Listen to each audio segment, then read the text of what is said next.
एक छोटे से गांव में रहमत नामी लकड़हारा रहता था। रहमत एक मेहनती, ईमानदार और साबिर आदमी था, लेकिन गुर्बत की जिंदगी गुजार रहा था। इसके पास सिर्फ पुरानी टोपी, एक कटा हुआ कूड़ा और छोटा सा खेत था, जहां वो अपनी जरूरत के मुताबिक सब्जियां उगाता। गांव के लोग अक्सर उसे देखकर सोचते कि कैसे एक आम लकड़हारा इतनी मेहनत के बावजूद खुशहाल जिंदगी नहीं गुजार सकता। रहमत रोज सुबह सूरज निकलते ही जंगल की तरफ निकलता। वो लकड़ियां काटता, उन्हें बाजार में बेचता और इतनी मेहनत करता कि शाम तक उसके हाथ और पांव में दर्द रहता। लेकिन उसकी हालत हमेशा वैसी ही रहती, कभी बेहतरी नहीं आती।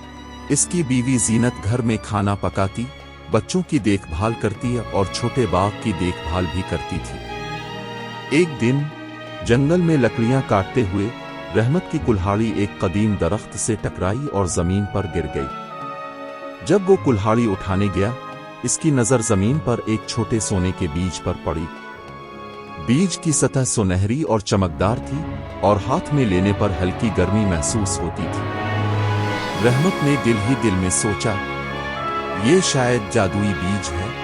अगर मैं इसे उगाया है तो मेरी जिंदगी बदल सकती है। रहमत ने बीज अपने घर ले आया।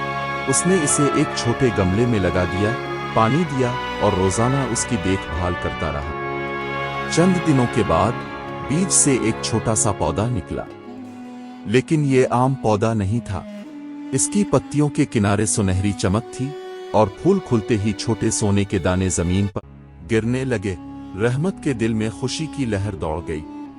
वो अपने बेटे अली और बेटी आयशा के साथ बैठकर पौधे को देखता और बच्चों को समझाता कि ये बीज बहुत कीमती है, लेकिन सिर्फ सब्र, मेहनत और ईमानदारी के साथ इसका फायदा उठाया जा सकता है। गांव के लोग रहमत के घर आकर देखने लगे कि यह पौधा किस तरह सोने के दाने पैदा कर रहा है। कुछ लोग हैरान थे, कुछ शक में थे, लेकिन रहमत ने सबको बताया कि ये बीज महज दौलत पैदा करने के लिए नहीं, बल्कि हमें सबक देता है कि हर नेमत की कदर और सही इस्तेमाल जरूरी है।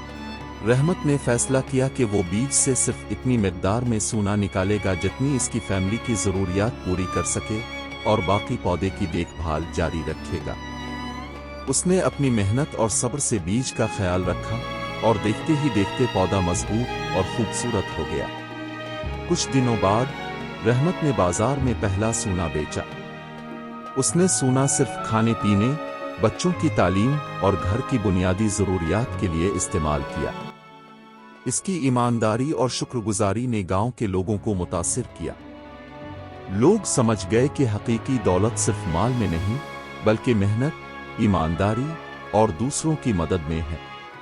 रहमत ने बीज के साथ वक्त गुजारते हुए बच्चों को भी सबक दिया कि नेमतें सिर्फ लेने के लिए नहीं, बल्कि संभालने और सही इस्तेमाल करने के लिए। अली और आयशा ने अपने वालिद की बातें गौर से सुनी और वादा किया कि वो भी ईमानदार और मेहनती बनेंगे। यहां तक कि रात को भी रहमत बीज के करीब बैठकर उसकी देखभाल करता, पानी देता और नरम आवाज में बच्चों से बातें करता। वो समझ गया था कि जादुई बीज सिर्फ इसके लिए नहीं, बल्कि उसकी तालीम और तजुर्बे का जरिया भी है।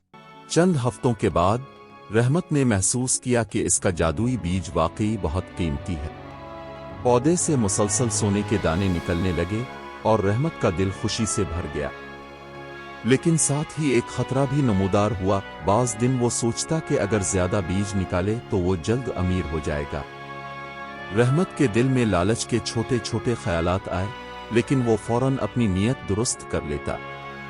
उसने बच्चों और बीवी जीनत से कहा, हमें सिर्फ जरूरत के मुताबिक सोना लेना चाहिए, बाकी पौधे की देखभाल करना जरूरी है। लेकिन गांव के कुछ लोग रहमत के पौधे के बारे में सुनकर हसद करने लगे। वो चाहते थे कि सोना सिर्फ उनके पास आए।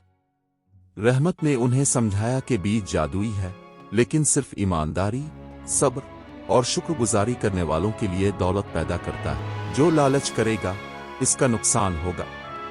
एक दिन रहमत ने बीज पर ज्यादा पानी डालने और ज्यादा खाद देने की कोशिश की ताकि ज्यादा सोना निकले, मगर जल्द ही इसने महसूस किया कि पौधा कमजोर और मुरझा हुआ लग रहा। पत्ते जर्द और फूल झड़ने लगे। रहमत ने दिल ही दिल में सोचा, ये बीज सिर्फ सब्र, محنت اور شکر گزار لوگوں کے لیے ہے۔ لالچ کرنے سے یہ نقصان پہنچاتا ہے۔ اس رات رحمت نے خواب میں ایک بزرگ کو دیکھا۔ بزرگ نے کہا، بیٹے، یہ بیج تمہیں دولت دینے کے لیے نہیں ہے، یہ تمہیں سبق سکھانے کے لیے ہے کہ جو شخص محنت، ایمانداری اور شکر گزاری کرے گا وہ حقیقی خوشی پائے گا، جو لالچ کرے گا وہ سب کھو دے گا۔ رحمت نے صبح اٹھ کر فیصلہ کیا کہ وہ دوبارہ پودے کی صحیح دیکھ بھال کرے گا اور کبھی بھی لالچ نہیں کرے گا۔ اس نے گاؤں کے لوگوں کو بھی بتایا کہ بیج سے حاصل ہونے والا سونا صرف ضروریات کے لیے استعمال کیا جائے اور باقی پودا محفوظ رکھا جائے۔ چند مہینوں میں پودا مضبوط ہو گیا اور اس سے مسلسل چھوٹے چھوٹے سونے کے دانے نکلنے لگے۔ رحمت نے یہ سونا اپنی فیملی کے لیے استعمال کیا، بچوں کی تعلیم، گھر کی ضروریات اور بیوی کے باغبانی کے لیے۔ اس نے کبھی لالچ نہیں کیا اور ہر عمل میں ایمانداری اور شکر گزاری دکھائی۔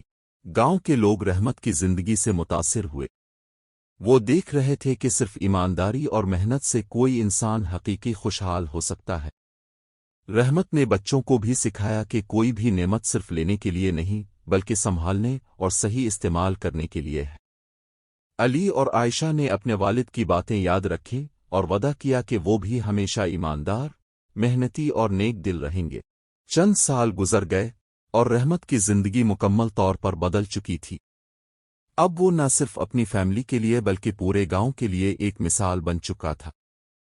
گاؤں والے حیرت سے دیکھتے کہ ایک عام لکڑہارا کیسے محنت، صبر، ایمانداری اور شکر گزاری سے خوشحال اور عزت دار زندگی گزار سکتا ہے۔ رحمت روزانہ صبح جنگل جاتا، لیکن اب وہ صرف لکڑیاں کاٹنے کے لیے نہیں جاتا تھا۔ وہ جنگل کی حفاظت کرتا، درختوں کو نقصان سے بچاتا اور گاؤں کے دوسرے لوگوں کو یہ سکھاتا کہ قدرتی وسائل کی حفاظت بھی اتنی ہی ضروری ہے جتنی محنت۔ بیج کی دیکھ بھال کے لیے وہ ہر دن وقت نکالتا، پانی دیتا اور پودے کے قریب بیٹھ کر اس سے باتیں کرتا۔ وہ سمجھ گیا تھا کہ سونے کے بیج کی طاقت محض جادو میں نہیں بلکہ محبت، صبر اور محنت میں ہے۔ گاؤں کے بچے رحمت کے پاس آ کر بیج کی کہانی سنتے اور وہ سب سیکھتے کہ ہر نعمت کا صحیح استعمال ضروری ہے۔ علی اور عائشہ نے بھی پودے کی دیکھ بھال میں حصہ لینا شروع کیا اور اپنے والد کے اصول اپنانے لگے۔ رحمت نے گاؤں کے دیگر محنتی لوگوں کو بھی بیج کی دیکھ بھال اور سونا حاصل کرنے کا طریقہ سکھایا اور بتایا کہ سونا محض ذریعہ ہے، اصل دولت دل کی پاکیزگی اور ایمانداری میں ہے۔ یوں لکڑہارا اور سونے کے بیج کا قصہ نہ صرف رحمت کی زندگی بدل گیا بلکہ پورے گاؤں کے لوگوں کے دلوں میں محنت، ایمانداری اور شکر گزاری کی روشنی پیدا کر گئے، اور یہی سبق صدیوں تک گاؤں کے لوگوں کو سنایا جاتا رہا۔ حقیقی دولت صرف مال میں نہیں بلکہ دل کی پاکیزگی، محنت اور دوسروں کے ساتھ نیکی میں ہے۔